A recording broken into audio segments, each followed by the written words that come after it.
மோடிஜி அவர்களே, என்னமோ உங்க பேரெல்லாம் சொல்றதுக்கு எங்களுக்கு ஏதோ ஒரு பெரிய பயம் மாதிரியும்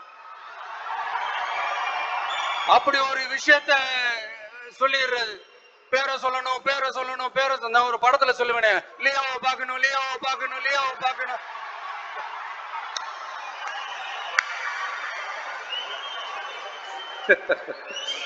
இல்ல இல்ல, சத்தியமா அப்படிதாங்க இருக்கு. சென்டர்ல ஆள்றவங்கன்னு சொல்றோம். சென்டர்ல யார் ஆள்றா? காங்கிரஸா? இங்க ஸ்டேட்ல ஆள்றவங்கன்னு பேசுறோம். இங்க யார் ஆள்றா? அதிமுகவா?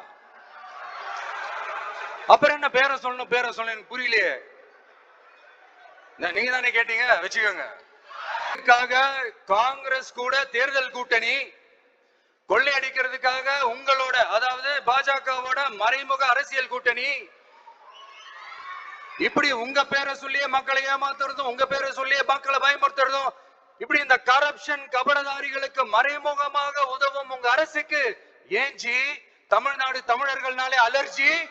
தமிழ்நாட்டுல இருந்து வர ஜிஎஸ்டியே கரெக்டா வாங்கிக்கிறீங்க, ஆனா தமிழ்நாட்டுக்கு பட்ஜெட்ல நிதி ஒதுக்க மாட்டேங்கிறீங்க. நீங்க படிக்கிற அந்த பிள்ளைங்களோட படிப்புக்கு நிதி ஒதுக்க மாட்டேங்கிறீங்க, ஆனா மும்மொழி கொள்கையை திணிக்கிறீங்க. டீலிமிட்டேஷன் என்ற பேர்ல தமிழ்நாட்டோட பார்லிமெண்ட் சீட்ஸ்லயும் கேள்வி வைக்க பாக்குறீங்க.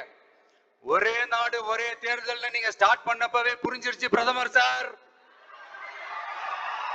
உங்க பிளான் என்னன்னு, எங்கெல்லாம் எப்படி எல்லாம் எந்த திசைகள் எல்லாம் இந்த நாட்டை கொண்டு போலாம்னு. சார் உங்ககிட்ட நாங்க சொல்லிக்கிறதெல்லாம், தமிழ்நாட்டை கொஞ்சம் கேர்ஃபுல்லா ஹேண்டில் பண்ணுங்க சார்.